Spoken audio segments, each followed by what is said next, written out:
All right, let's go ahead and get started. So, hello everyone. Thank you for joining us. My name's Jordan. If you haven't met me yet, um, I am with Mr. Charles Yoakum. He will be doing a sound learning session today on bacteria and viruses, friends or foes. But just a few ground rules before I hand it off to Mr. Yoakum. We do have the option for you to ask questions throughout the presentation. There is a hand raising button at the bottom of your screen.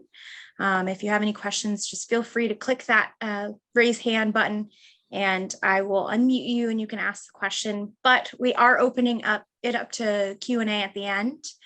Also, before you leave for the day, I am going to open up a survey before the Q&A opens up. So if you could please stick around for me to do that survey at the end of Mr. Yoakum's presentation.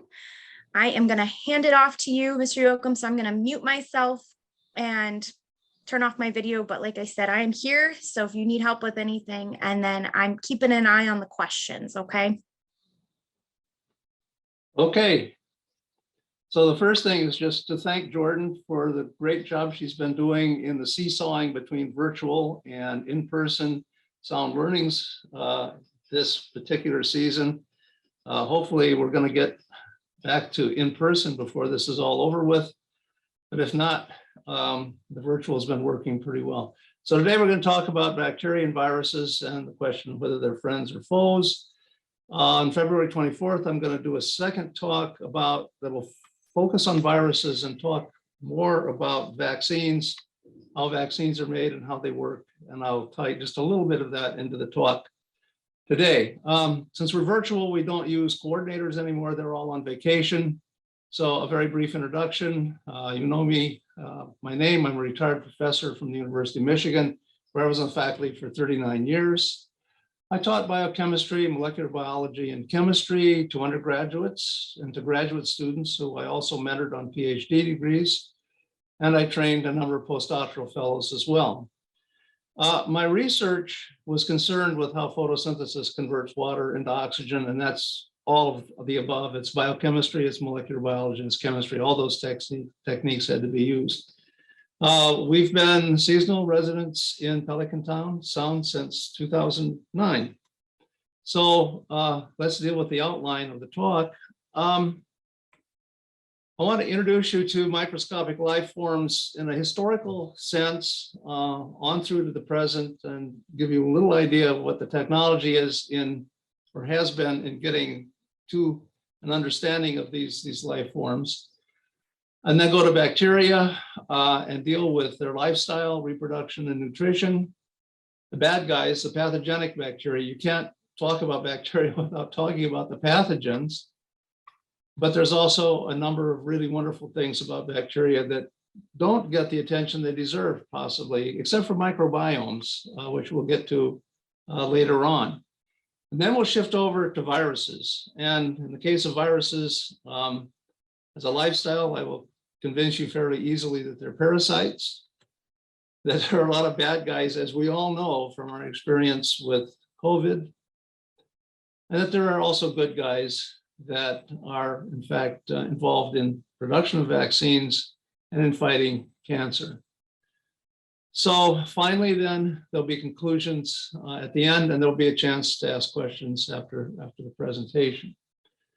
So moving on to a historical outlook on all of this, the first thing you run across, and you may have heard of this person, is a Dutchman named Antony van Leeuwenhoek. Van Leeuwenhoek was a combination biologist, kind of a physicist. He worked a lot with lenses and was very prominent in a little Dutch town called Delft. What he did, in fact, was used a very crude first form of the microscope. And he looked at some pond water from a canal in Delft, and he saw living things there. And this shocked him no end because nobody knew and nobody had seen any form of life at that level before Leeuwenhoek came along. And he's a pretty elegant looking guy. He's got a nice wig here. He was an outstanding citizen of Delft. I think he was fairly well to do in the end. And he gets high marks because he was the first person to observe microscopic life forms and report on them. He corresponded with scientists in England and in Europe, and he opened the door to a historical exploration of life at the microscopic level. The microscopes then were pretty crude, not the fanciest of lenses or anything else, but you could begin to see life forms that you couldn't see with the naked eye. Another interesting thing about Leeuwenhoek is that he had a good friend in Delft. That friend was named Johannes Vermeer. And Vermeer, as you may recall, painted about 44 paintings that are known by Vermeer. His most famous is The Girl with the Pearl Earring. Vermeer and Leeuwenhoek probably, it's fairly certain that they knew one another, and the kind of questionable thing about the conversations that might have passed between them was that Vermeer, at least recently, has been accused of using what's called a camera obscura to make his paintings. This was something where you could hook up lenses in such a way as to project the image you wanted to paint onto the surface that you were painting. This goes back and forth, and a lot of people say, well, he did, and other people say, no, he didn't, and everything else. But certainly, Van Leeuwenhoek would have been a person that he would have talked to about using lenses if he was into this projection business. I don't believe it myself, but I think that there's a possibility that that happened. Anyway, from Leeuwenhoek, we have pictures of Leeuwenhoek. We know what he looks like. There are paintings, and he's gone down in history as sort of the founder of microscopic life observation and of the invention of the microscope, although he really didn't do that. There are no paintings of Vermeer. We don't know what he looked like. But his obscurity is overridden by the fact that these 44 paintings of his are some of the great masterpieces in Western art. So we can kind of roll ahead in 200 years, more or less, in the development of science. Following Leeuwenhoek's lead, there was a lot of work by physicists, by opticians, and what have you, building better and better microscopes. And ultimately, like 200 years down the road, we come upon the giants that founded the field, what we call microbiology today. These are Louis Pasteur in France and Robert Koch in Germany. And they are probably best remembered as the founders of modern microbiology, that is the scientific study of microbes. Pasteur is always he's always portrayed as looking at something, like staring at a bottle or doing this or doing that. Actually, the guy was quite active in the laboratory, and he's very well known because he invented the pasteurization of milk as a way to arrest the growth of nasty bacteria in milk. And he also developed a vaccine against rabies, which is, we know, to be caused by a virus. And this was before viruses were even, recognized or discovered. And his cure for rabies, it's a vaccination procedure, is still used today, in spite of the fact that it's now, it's 100 and something years old. So the field of microbiology stands on the back of a lot of the work that he did. And the other person, the German, is Robert Koch, picture of him here. And Koch gets his fame from the fact that he developed the germ theory of disease. And he showed very convincingly that bacteria caused anthrax infections. And sort of as a consequence of these discoveries, microbiology established itself as a real science, a real scientific discipline that to this day exists in departments in the schools of medicine in the United States and in Europe, in biology departments. Microbiology is a discipline that has had tremendous impact at the commercial level of biotechnology and all of that. And it all goes back, if you can trace it back, it goes back to people like Pasteur and Koch, who were the real giants. Say a word about microscopes as well. From Leeuwenhoek's time to the late 1800s, a lot of, I think, physicists probably and engineers put a lot of work into developing microscopes that are were pretty good instruments for the time. In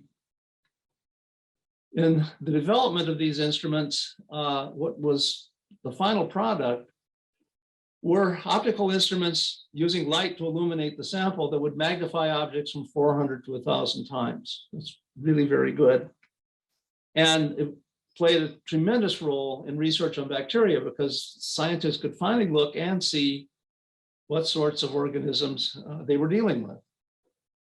The other great event was in the late 1930s in Germany. The electron microscope was invented. This is completely different from the light microscope. It uses electrons instead of light. Because it uses electrons and you can focus electron beams, you get a much higher degree of magnification and of resolution. It can go up to 2,000 or 2 million times in terms of its magnification.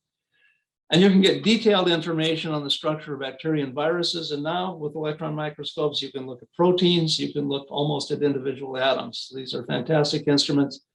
They're not like light microscopes, which you can see everywhere in high school biology labs and so forth and so on. These are big instruments that require a lot of expertise to operate, but they're a key to understanding life as we know it at the present time. So taking all this together, this is kind of what life under the microscopes looks like today. And at the right-hand corner up there, says 1 millimeter. Not everybody thinks of millimeters. That's about 4/100ths of an inch. And that blue arrow gives the range of resolution of your eye. And your eye is almost able to see at the bottom animal cells. Eukaryotic cells are animal cells. They're almost large enough to be seen with the unassisted eye. And then that tan arrow goes across the range of sizes from 4/100ths of an inch down to couple of 100 nanometers, which I didn't convert into inches because there'd be a lot of zeros in front of it. And the light microscope covers not only eukaryotic cells, it covers the things that are inside cells that are called organelles, and bacteria, which are at the left end of the range of a light microscope and this magnification. Then there's the electron microscope, okay, this kind of pink arrow that covers the field. It goes all the way from animal cells down to small molecules. And there in the middle, kind of dropping down at 100 nanometers, you see viruses. That's an idealized picture of a bacteriophage, and we'll talk about them a little bit later on. So with microscopy in general, the whole field of submicroscopic life is exposed to scientific investigation. And you can go ahead and do real science observing the organisms you're interested in. For example, here's a light microscope image of Escherichia coli. E. coli is the lab rat of all scientists. It's used in the lab for just about everything. These cells have been stained red to highlight a feature of them. And this is how it's seen under the light microscope. Okay, you can amplify this a little bit or magnify it a bit. And this is what you see. Okay, so you know that this is E. coli, you know the color, you know the staining and everything, and it tells you a lot about it. But when you go to the electron microscope, take a look at this. These are E. coli cells as well. This is at a huge magnification. You can see the rough surface of the cells. That's due to their cell walls. And you can see the sausage shape that you saw with the light microscope. But now you see all of this detail that wasn't available under the light microscope. So from these kinds of observations, you can draw a generic microbial cell, and we'll do that just so you can see that these are not terribly complicated, but there are a lot of labels in this picture. And if you just start at the top, what's called the cytoplasm, and the line goes over to this kind of blue aquamarine substance. This is just water with a lot of enzymes in it. And these are the enzymes that provide the energy and everything for the bacterium to stay alive. And it's encapsulated by a cell membrane, which is the next thing down, and you can't even see it. The cell membrane is very, very thin, but it's the sort of the toll gate in and out of the cell because membranes take an eye at what's coming in and what's going out. So this is the way, for example, that bacteria can contain sugars in their interior, in the cytoplasm. They might get rid of an ion they don't like. And then there's this, what's called the murine cell wall. Bacterial cell walls are really weird things. They're made up of carbohydrate and some very strange amino acids, all tacked together in such a way as to make a fairly tough exterior to protect them against the outside world. And then some bacteria make this cell capsule, which is kind of a gummy, gooey substance on the outside. Not all bacteria have that. But if we're being inclusive, we have cell capsules on this particular diagram. The nuclei, this stringy stuff, of course, is DNA. This is the genetic information of the bacterium. The little red circles are plasmids. Plasmids are little pieces of DNA that bacteria have that will occasionally be exchanged, in fact, with other bacteria. And it contains pieces of the genome of the bacterium itself. These are a tremendously valuable item in molecular biology because scientists use plasmids now all the time to install genes in a plasmid and then put the new gene by way of the plasmid into a bacterium. And there are whole handbooks and catalogs of plasmids that are available with strange names of all kinds. And finally, at the bottom, the flagellum. Not all bacteria have flagella, but these are little whip-like structures that move, and they will propel the bacteria in the solution that it's growing in. Interestingly enough, there's a whole system in bacteria to allow them to sense where nutrients are. Let's say that somewhere above your computer somewhere, there would be a solution of sucrose.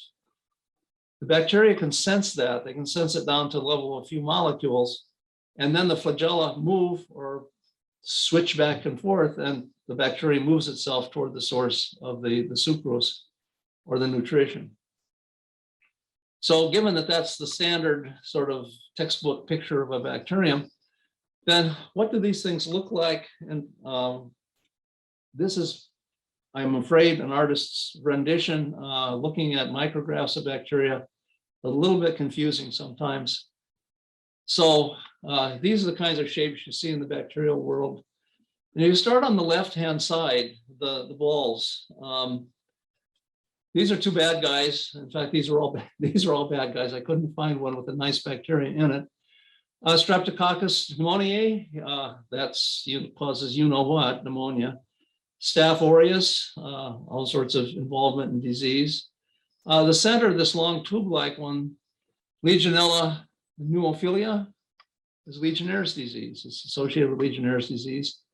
Above that is Clostridium tetani, and below it, Clostridium botulinum. Both of these look a little bit, I don't know, like a tennis racket or some kind of a paddle. These are a deadly duo. Clostridium botulinum is a source of toxin that's very deadly, as is Clostridium tetani. There's Streptobacillus monoformis, Treponema pallidum, Vibrio cholerae over on the side that causes cholera. Salmonella, you've probably all heard of, Salmonella typhi. And you can see there, excuse me, a large number of flagella around the Salmonella. And at the bottom is Heliobacter pylori. And this is an organism that dwells in people's stomachs and has been linked medically to an infection that can turn into stomach cancer. So this is now recognized, and MDs are on the lookout for this kind of infection in people. Streptobacillus moniliformis, those tubes, that's pretty much what E. coli looks like, except they're not connected in long tubes. They don't make filaments. So you can see there's a range of sizes, and I don't think there's really any connection between the size and the shape and the deadliness of a particular bacteria. Okay, so let's look at the bacterial world. Population. Right now, scientists have identified about 30,000 known bacterial species or strains. Strains are subspecies. So for example, for E. coli, Escherichia coli, which is one of the most heavily studied bacterium, you have E. coli, and then you have all kinds of strains with numerical and lettering designations after it that tells you there's something about the DNA of this particular E. coli bacterium that gives it its special strain, and so forth and so on. 30,000 is pretty good. That's a huge number, and it's definitely an indication of how widely distributed bacteria are in our environment. Here are some bacterial types. Aerobes require oxygen to grow, just like we have to have oxygen to live. Their metabolism is very much like our metabolism in terms of what they do with the oxygen. At the same time, you have anaerobes, and they will only grow in the absence of oxygen. And then there are things that are in between. There are bacteria that will grow in the presence of oxygen or without oxygen. They kind of can switch back and forth, very flexible. There are photosynthetic bacteria. They harvest light energy and grow. And there are thermophiles. These live in hot springs. For example, in Yellowstone, they were first discovered in Yellowstone in the hot springs. And people were kind of skeptical about whether these were real organisms or not at first, because they're living in water that can, 90 degrees or so centigrade, almost boiling water. And they're perfectly happy. And there's been a lot of work done on the nature of their enzymes and why they can live and survive. And it turns out that their enzymes are just much more heat sensitive. So, when you put an egg on a frying pan, you see it kind of solidify and that's it. That's called denaturation. And if you take thermophilic proteins and you were to throw them into a frying pan that wasn't too hot, nothing would happen. And that's because these proteins have spatial structures that allow them to ignore heat, as it were, and go on and function as catalysts. And they're pathogens, the bad guys. We'll talk about them in some extent that cause diseases. And they're the beneficial microbes that are commercially important. They have medical importance, dietary applications, all sorts of things where the bacteria are at the center of very important parts of our life today. So let's talk about a human hometown where bacteria live, because it turns out that we are all individually little cities that are populated by some of the 30,000 known bacterial species. It's estimated, and I saw this more than once, so I tend to believe it, that there can be as many as 500 different species of bacteria that live in your mouth. That may seem kind of unsettling at first. It depends pretty much on what you've had to eat and what's left over in there. And, we brush our teeth and we gargle, we do all sorts of things that try to reduce this number of sort of interlopers that are hanging out there. And there are about 10 or 100 different species that live in your intestines. Overall, there are 3 trillion human cells in a person like yourself, and there are about 3 trillion bacterial cells, okay? Same number of bacterial cells as human cells. This number has been all over the place. It's been as high as 300 trillion and 30 trillion. The latest evidence that I could find, people were making estimates that really it's about 3 trillion bacterial cells. And believe it or not, you have to have these visitors with you all the time. They're really doing good things for you, and we'll talk about that. Okay, so lifestyle in the bacterial world. Bacteria reproduce by dividing 1, 2, 4, 8, 16, 32. That doesn't look too impressive, but you get out to where you have 1,000 or something like that. Times 1,000 is 1,000,000. It gets up there very fast. In reproduction, it's very simple. The bacterial DNA, that thread-like stuff that I showed you in the model, is copied, and there are only about 1,000 genes in a typical bacterium, so this is not a particularly big deal. If you consider that we as humans have about 20,000 genes, and that number keeps moving up, so that bacteria can copy their genome, that is all of their genes, in a relatively quick time. They share the contents between the new cells after division.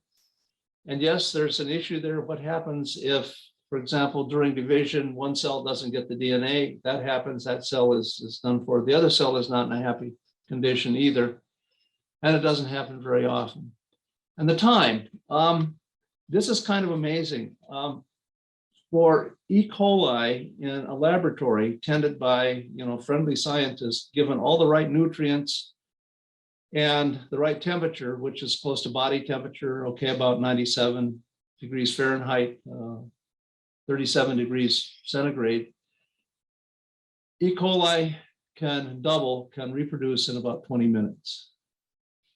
And it takes up to 24 hours in the case of the photosynthetic bacteria, the cyanobacteria.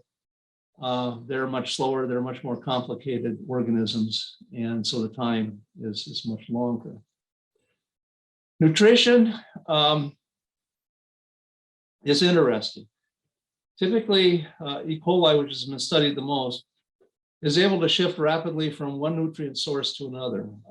I heard a seminar about this at the time when people were first investigating it. And basically, it takes bacteria very little time to shift from, let's say, the sucrose, the sugar in your coffee, to lactose, which would be in milk. If you had to drink a sip of milk, that would supply lactose to the bacteria, and you would have another nutrient, and they can switch and begin using that very, very quickly. And in this talk that was given by a gentleman named Sidney Brenner, who later won the Nobel Prize for his work, he said, imagine an automobile assembly line where you put in steel sheets and Cadillacs come out the other end, and you suddenly put in cardboard and cars come out the other end. In the back of the room, some wise guy said, that's the way they make Ford Pintos.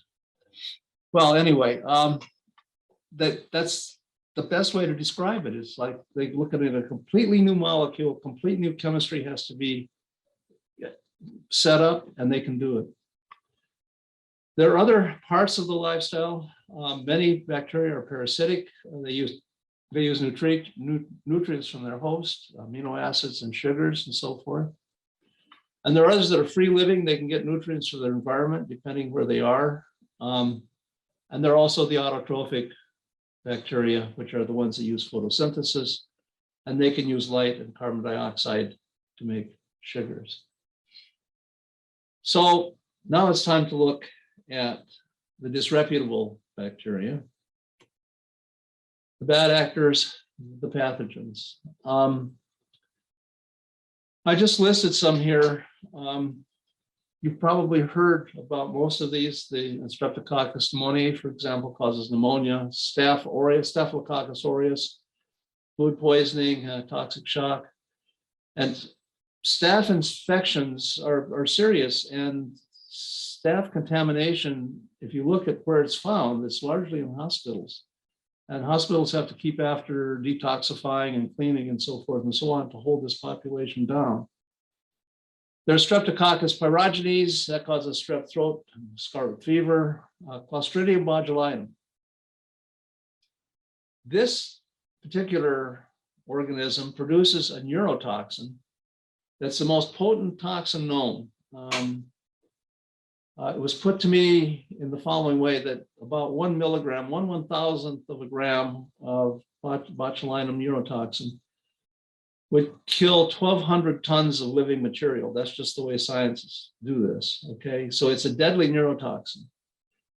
For reasons that escape me, this neurotoxin is used in Botox injections, and everybody has it under control. If you look at the commercials on TV, and I checked one before I gave this talk, there is this little disclaimer saying if you begin to feel numb or whatever, then please get back to your doctor or whoever that's giving you the injections, because there may be an issue. But it's widespread, and it doesn't apparently have been something that's caused a large public health issue. Bacillus anthracis causes anthrax. You remember the anthrax scares way back, where these white powders were going around. Some were anthrax and some were not. And then there are the cyanobacteria, and they're definitely bad actors. These are the blue-green algae that are very prominent down here in Southwest Florida, in the Caloosahatchee. They come up and bloom when the conditions are right in terms of the nutrients, and they produce neurotoxins called saxitoxins, and they kill fish and pets that go swimming in the water, and people have gotten very sick also, getting just a little touch of the neurotoxin from cyanobacteria. So that's something that has to be watched. So all these organisms have one reason or another for producing these toxins and these poisons. mainly to assure their survival somehow in one way or another. And a big part of medicine, and something that's been kind of pushed off to the side recently because of the coronavirus, is that one has to worry about how you control these organisms. So we talk about that just a little bit more now. Antibiotics are the first line of defense against all of these particular bacteria. Penicillins, one of the first antibiotic to be discovered. Alexander Fleming won the Nobel Prize for this. Is originally produced by a fungus. That's the way he discovered it. And now it can be synthesized in the laboratory by organic chemists. And it inhibits the formation of those cell walls that surround the bacteria. So if you can't make a cell wall, you can't make a stable bacterium. And that is the way that penicillins work. So it's in a whole class by itself. I think there are about 7 different classes of antibiotics, and I didn't list them all. The others, which you've probably heard of, are tetracyclines, among that the erythromycins. And these are carefully designed to inhibit bacterial protein synthesis. So you say, wait a minute, we synthesize proteins. How can you control bacteria with an antibiotic that interferes with protein synthesis? The difference is that the way these are all designed takes advantage of the fact that bacteria use a slightly different enzyme system to synthesize their proteins in comparison to what we're using to synthesize our proteins. And so you can synthesize, design, and manufacture chemicals that are explicitly directed to hit the bacterial system and never touch our system, the human cell system at all. So that's the good news. The bad news is that there's antibiotic resistance. And let's talk about that a little bit as well. First of all, one of the things that happens, and this is fairly common, is that you can get mutations in bacterial DNA that counters the antibiotics. What this means is that a particular drug, like a tetracycline, will no longer bind in the bacterium at the site where it ordinarily would inhibit bacterial protein synthesis and causes the bacteria to die, no longer reproduce. And in that case, the antibiotic resistant bacterium is able to live in the presence of the antibiotic itself and cause or wreak mayhem. Another interesting one that's been discovered, I don't suppose in the last 10 years or so, is that some bacteria develop the ability to eject the drug. The drug will get into that kind of light blue cytoplasm of the bacterium where it should be able to act. And the bacteria somehow has a system that recognizes that and spits it out. So in these particular cases, the drug design people are sort of one step ahead of antibiotic resistance. And I think everybody's worried that eventually that advance ahead of resistance is going to fade and the bacteria are going to get the upper hand. That there are already some bacteria apparently that are able to reject or ignore just about every antibiotic that's available to medicine today. It's, for me, a bit scary. The other thing which doctors talk about a lot in lecturing patients is the overuse of antibiotics or the improper use of antibiotics. What that says basically is that, for example, and I remember this because I once had a bout of pneumonia, I was given a prescription for an antibiotic called Zithrotac. These were horse pills that were huge, and there were 4 of them, and I was sternly warned to take all 4. The doctor said, "You're going to feel better after 2 of these, but you take all 4 of these." And, being an obedient scientist, I did that. Everything came out fine. It turns out that if you don't use the antibiotic properly, if you don't finish the course of treatment with the antibiotic, you may not completely eradicate the bad bacterium. It's going to hang around, and you're going to give other bacteria in your system a chance to take a look at the antibiotic, and maybe there's going to be a mutant there that thinks, well, hey, I can get past that one. Okay. The other, of course, is just overuse of antibiotics. There was a lot of overprescription, and in other countries, antibiotic prescriptions are not as thoroughly policed as they are here in the United States, where you have to go through a doctor and go to a pharmacist and so on. So this is something to keep an eye on. Right now, we're all concerned about something else that's out there that threatens our health. But this is something that's lurking on the background, in the background, that can cause problems down the road. The other way of controlling bad actors, I think, is a bit more promising. There are now vaccines against a number of bacteria. There are vaccines that will protect you against pneumonia, tetanus, typhoid, meningitis. That one's particularly effective. Cholera, anthrax, and tuberculosis. And the interesting thing here is that you can get these shots. Even the pneumonia vaccine has been advertising on television, or it was, as a surefire thing to take in addition to other vaccines like the flu vaccine. How do they make these vaccines? There are a number of ways. What I've read is that one of the ways that's used is to take what they call attenuated bacteria. They'll do something to the bacterium to cause it to still be a live bacterium, but it won't be able to infect. In other words, it will be modified in some way or another so that it cannot infect, so that bacterium now is essentially a vaccine. It can raise antibodies against it, and it won't cause any illness in the person that receives the vaccine. They can even use dead bacteria for this, or you can get chemically inactivated toxins. That's what's used. The tetanus is a neurotoxin, and the neurotoxin itself could be treated in such a way to inactivate it and to make a vaccine out of it. So these are things that are generally waiting in the background. In some cases, they can be administered after infection, in fact, and they will work. They're fairly powerful vaccines. So there's good news to this story. All right, so what bacteria contribute to human life?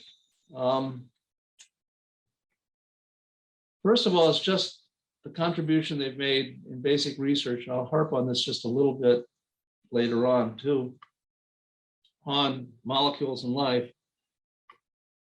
When the explosion started with the discovery, the structure of DNA, and molecular biology became a part of science, there was a rush to try and figure out, how does DNA work?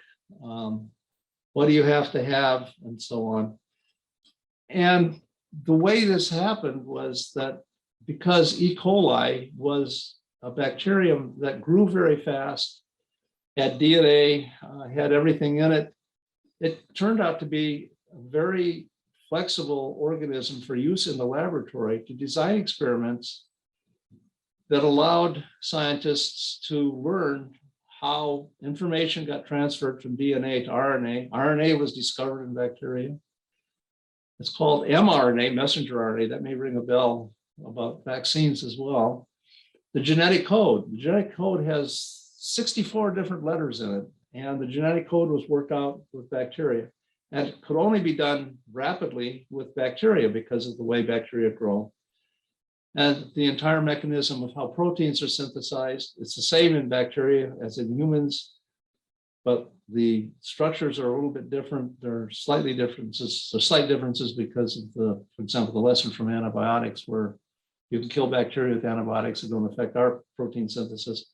But all that basic information came first from bacteria, and then scientists can move on knowing what to look for, and that's been applied to animal and plant cells, to human cells, and to all sorts of complicated cells from different types of organisms. Commercial and biotechnology applications are many. The first genetically modified drug to be from an organism to be produced was insulin. And that is still produced, insulin is still produced in bacteria. You can train bacteria to be drug factories and they obey and they do it. In agriculture, everything that's been done to improve plant productivity, plant resistance to disease, plant stress, has been done with genetically modified organisms that have been transformed, have had their DNA transformed, using a little bug called agrobacterium that is perfectly happy to truck foreign DNA into the plant and put it wherever the plant wants it, so that you get these new particular strains of corn and soybeans and what have you that are far superior to the original strains. Dairy products are big. Cheese, yogurt, butter, all involve bacteria. Yogurt in particular, you use different strains of yogurt to get different types or flavors of yogurt. And it was a yogurt factory in Denmark, actually, where the CRISPR system that I've talked about in the past was first discovered or found out how it worked because of bacteria being killed off by viruses, and the discovery that some of these bacteria resisted the viruses and had their own immune system. So all of these areas, and this is just a short list, is representative of where, without us really realizing it or knowing it, bacteria are used all the time to improve human life. And last but not least is human metabolism, your microbiome. This is, of course, a hot topic. You hear radio commercials in the morning on the news about probiotic this, probiotic that, which what they're selling you is basically a powder that has selected bacteria in it. And these are not bad bacteria, these are good bacteria, and they're using them to improve your lifestyle. So why is a microbiome good for you? So you got those 3 trillion bacteria in your system. So, if they're doing all the right stuff, they can be a tremendous help to you health-wise. One of the things that the microbiome does is assist the digestion of food. Certain microbiomes digest more food than they should, and it's harder for people to lose weight if they do that. Others don't digest all the food, and not so hard to lose weight. The microbiome produces vitamins, B12, vitamin K, thiamine, and riboflavin were the ones that I found. And they regulate your immune system. And finally, you got 3 trillion of these bacteria, presumably almost all of them among the good guys. If you get harmful bacteria in there in your microbiome, they've got to compete for nutrition against the other 2,999,000,000,000, whatever it is, bacteria that are also, wolfing down your breakfast and doing good things for you. So they tend, if your microbiome is in good shape, they tend to suppress the population of harmful bacteria. So that's sort of the good and the bad about bacteria. And now I'd like to move on to viruses. So viruses. They were discovered, there was no Leeuwenhoek to discover viruses because viruses are really tiny. They can't be seen with light microscopes, as I showed you earlier.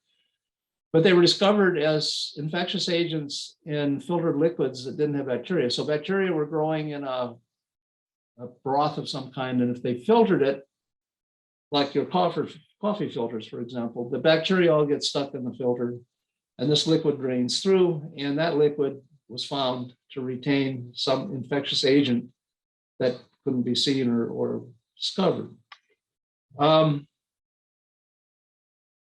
They are visible with the electron microscope, and actually they were seen early on with the very primitive electron microscopes. They were also analyzed in Berkeley, California. A plant virus, tobacco mosaic virus, was shown by a scientist named Lyndall Stanley. that this virus only had two parts to it. It had some nucleic acid, which was DNA, and it had proteins. And you could take it apart. You could take the proteins and you could take the nucleic acids, separate them, and neither one of those would infect the tobacco plant. You could mix them back together, stir, wait, and then apply to a tobacco plant, and they became infectious again. Professor Stanley won the Nobel Prize for that one. Viruses are obligatory parasites. They have only one mode of action. They infect the host cell. They hijack the host cell metabolism. And they use that metabolism to produce new viruses. And this raises a series of questions. The first one is, are viruses really alive? This is philosophical, more or less. And there are people that say they aren't, and people that say they are. People that say that viruses are alive say, well, they live, they reproduce. The people against this point of view say that they can't live without a host, and that is also true. And in fact, if you say, well, there are parasites, there are a lot of parasites that we think they're alive, but all those other parasites that occur in nature, you can extract the parasite from its host cell and you can find ways to culture it so it lives without having to resort to feeding it living cells. And that just doesn't work. Excuse me, that doesn't work with bacteria or with viruses. The other question is, where did viruses come from? This is very philosophical too. There are all sorts of arguments one way or another.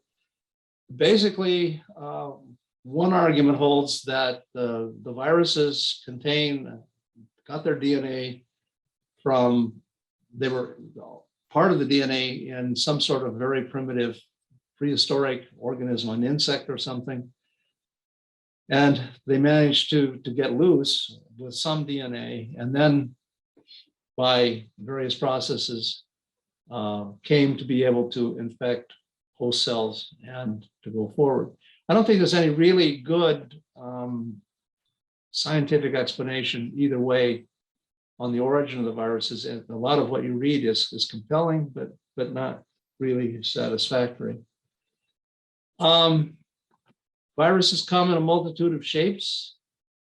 And what has been discovered in looking at viruses with the electron microscope is that they have a common feature of almost all viruses, is that they have a structure of some kind or other that allows them to attach to a host cell. And this is another artist representation, which I have on the next slide. So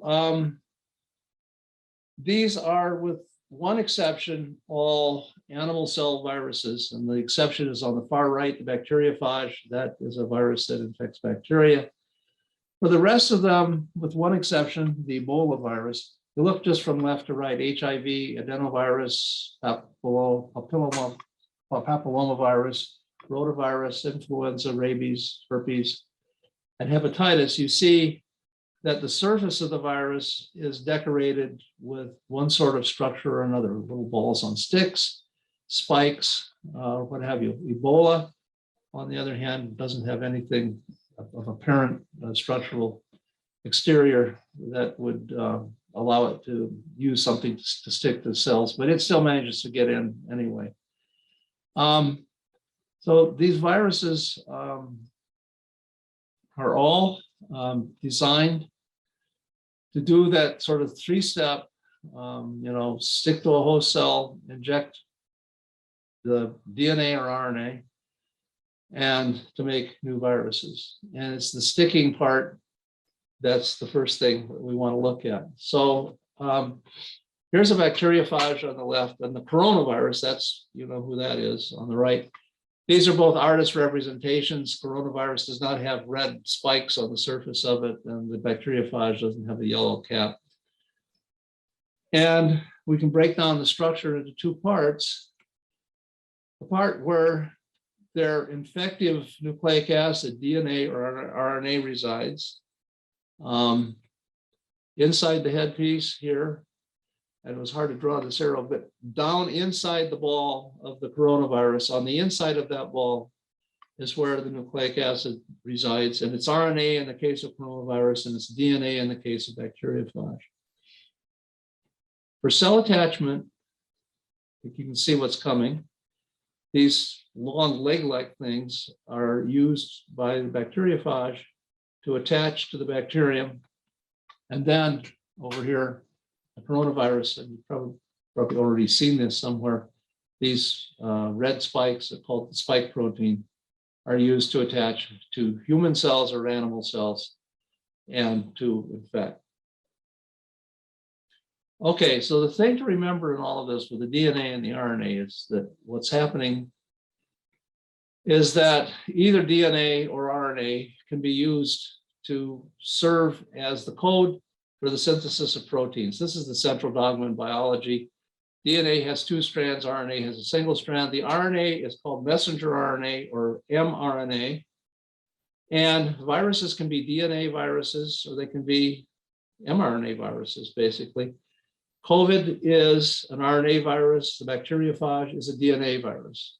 In either case, what happens is that the virus has to get into a position and attack the cell in such a way that it can inject its DNA or its RNA for the synthesis of the proteins to hijack the system in the cell that's under attack in such a way that you can synthesize new messenger RNA or new DNA that's viral rather than bacterial, and you can get proteins to make the new virus. So we can look at the two ways that this happens, and this has all been seen with electron microscopes in detail, and all the biochemistry is done and everything else. This is not to scale. Bacteriophage are not as big as bacteria.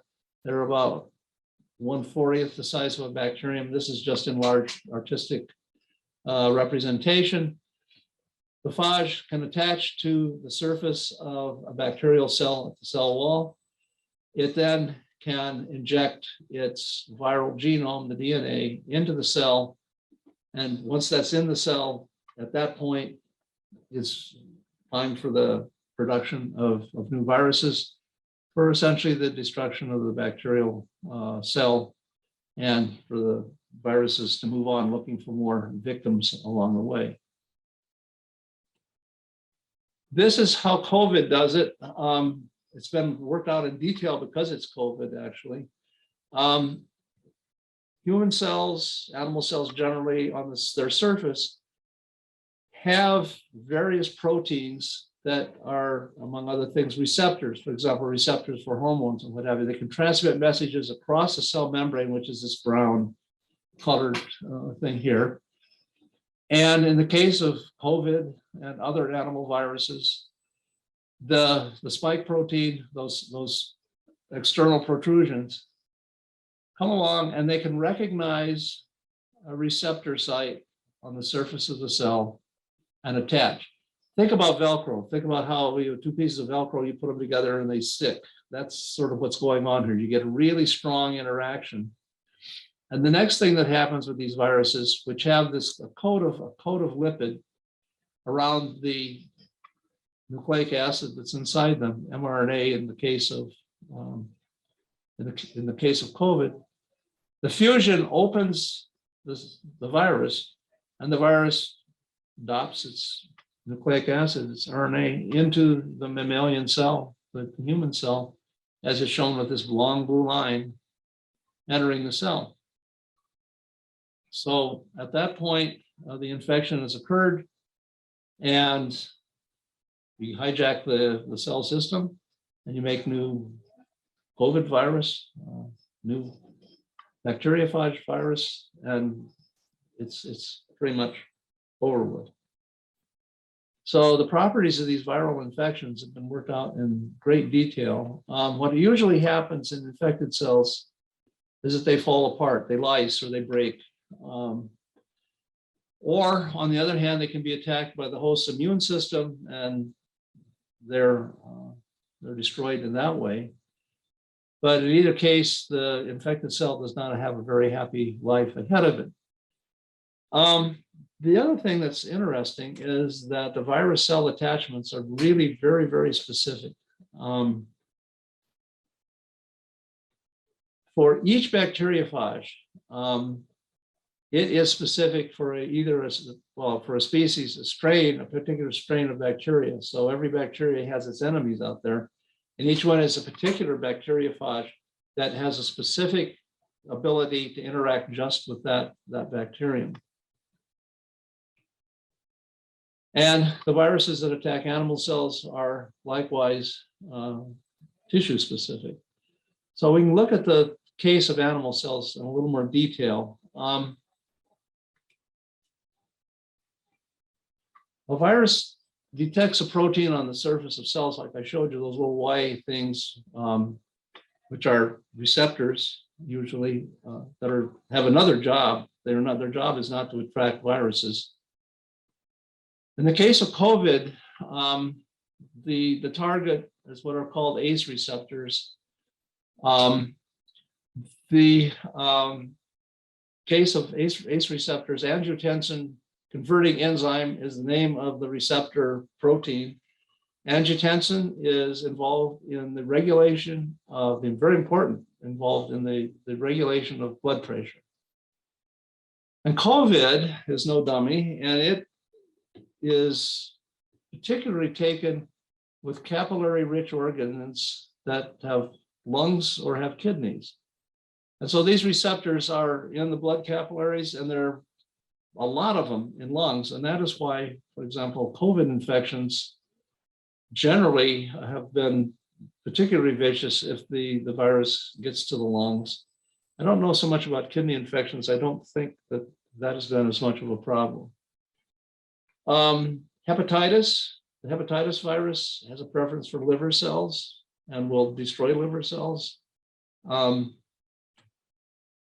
Poliovirus, in particular, the nervous system and the spinal cord. Polio infections, we know, were terrible, caused a lot of inflammation of the nervous system, and a lot of children were crippled by exposure, and adults too, by exposure to the polio virus.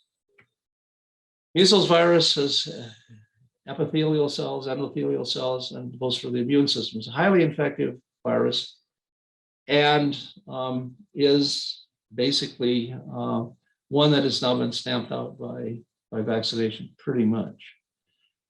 Okay, so there's all this bad stuff about viruses. Can you say anything good about viruses? I'll try. First thing is that the viruses turn out to be their own worst enemies. All of modern vaccine development these days, polio, measles, COVID, the J&J and the AstraZeneca's anyway, and so on, utilize the virus itself as it becomes the target of the antibodies produced by the vaccine. So you have to have the virus to get to the vaccine, and once you get to the vaccine, you can wipe out the virus. There's certainly on our side, when it comes to pathogenic bacteria, there are viruses that particularly like to have a go at the pathogenic bacteria, and that's useful in a very certain way. They're used for gene editing. The viral delivery system that's used, for example, for the CRISPR thing, and I'm not sure, the clustered repeat interspaced small palindromic repeat sequences in DNA. The delivery of those things which can be used to edit DNA is based on a viral system that's been defanged, so to speak. The virus cannot infect or do anything bad, but it can get into cells. And once it's in cells, it can deliver things that are useful scientifically. It can also deliver new genes to organisms. And again, this is done with viruses that are basically neutered or defanged, so to speak. And then cancer therapy, which is interesting. I didn't know this when digging a little bit. It turns out there are viruses that are said to be oncolytic viruses. They are specific in the attack on cancer cells. They can attack and destroy cancer cells. And I think this particular research is more in its infancy right now than it has been, but it's developing. And that may be a useful possibility. Okay, so that's it for viruses. So let's do a quick summary. My time is just about up. So the first thing about bacteria generally that I would say is that you have to recognize that these are probably the most ancient life forms that on Earth, and that were around before there was anything else, and that somehow through evolution and whatever, they became the source of what developed into what became life as we know it today. There's a huge amount of studying this now, all the way from the geosciences to molecular biology and molecular evolution, about how bacteria started the whole ball rolling. Certainly the sources of disease, we've been over that, and it's the reason you wash your hands and take care of yourself. But there are sources of cures, there are vaccines that are based on both bacteria and viruses. They're beneficial parasites. The microbiome is one of the most wonderful things in a long time. Their therapeutic assistance, gene transfer by viruses can be used. There was a study at Duke University, for example, that was looking at brain cancers and a way to possibly cure them or reduce them. They used viruses that were polio viruses that had been changed and engineered in such a way that they could deliver a different gene to the tumor. And there were actually people that were basically marked for death by that particular, the glioblastomas, who actually were treated with this therapy and it worked. But I haven't seen anything more about it, so I'm wondering if something didn't work out right. And finally, one of the really big things in terms of science and our lives today and our health today is the role of these particular things in the discovery of how DNA and RNA functions in living systems.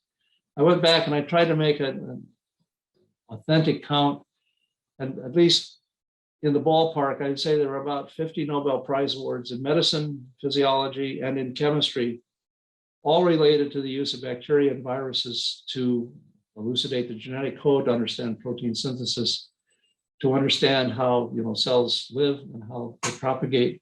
And all of that is extremely important for where we are today and what we know today. So it's a mixed bag, but I think it's a pretty good mixed bag. These are interesting critters, and we have a pretty good handle on how we can manage them. And with that, I will stop and say, are there any questions? Thank you, Mr. Yoakum. That was a great sound learning session. I'm going to open up the poll, so just so it's in the background for whenever anybody wants to do the poll. But is there any questions? If you want to have a question answered, please click the raise hand button at the bottom. Okay. I don't know that there's any questions, but that's okay. So if you could please just take a moment to do the survey for me. That would be much appreciated. Well, thank you. That was a very awesome class. And we look forward to having you again at the end of February.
I think we have one question here. So I'm going to allow Mrs. Dwyer to talk here. Hi, I apologize. Every time I try to do the survey, I can never submit it. I'm still on the first question. How many questions are there? There's 7. Okay. Yeah, I can't get my button to work and submit, and I had that problem last week. Yeah, I'm not sure just because it looks a little different on my end. So, Sure. yeah, I'm sorry. Okay, well, If you can't for whatever reason, I have your email. I'll email you Okay, thank you. the survey. Thank Is you. Charlie still on? Yes, he is still Oh, here. hi. Hi, I do have a question. So when you take antibiotics, they tell you to take probiotics to put the good bacteria back in your body to present various forms of other issues like yeast, in fact, fungal infection. Is that true? Yeah. Right, the antibiotics are they don't discriminate. They'll kill all bacteria. So you're Okay. absolutely right. Like if you have you take penicillin, that's going to get a lot of your microbiome is going to be decimated by that. So you go back and you're supposed to eat yogurt, or you can get the probiotic pills and stuff like that, and that'll restore your microbiome. But you know what's so interesting, because when you have to go to the hospital and get antibiotics or so forth like that, they don't give you that in the hospital to put the good bacteria in. I have never ever seen that. Right. It's, Do you agree with me? our MD has fled the audience, so I can't fall back on him. Okay. I don't know. Yeah, that's quite interesting. I know, because it's never given, and then people end up with C. diff. Now, I'm not really sure if that has something to do with it, or that's another category in itself. Yeah, I don't know. Okay, well, there we go. Now you have another topic for conversation. But thank you. Thank you very much. It was excellent. I really enjoyed it. I'm always interested in this. Thanks, Donna. Thank you. Thank you, Jordan. All right. Thank you, Mrs. Dwyer. All right, have a great day. You too. Thank you, everyone. I'm going All to right. pop in there, Mr. Yocum, and I'm going to end the session from your computer, okay? Thank you, everyone. Have a Thank good you. day, rest of your You too. day. Bye-bye.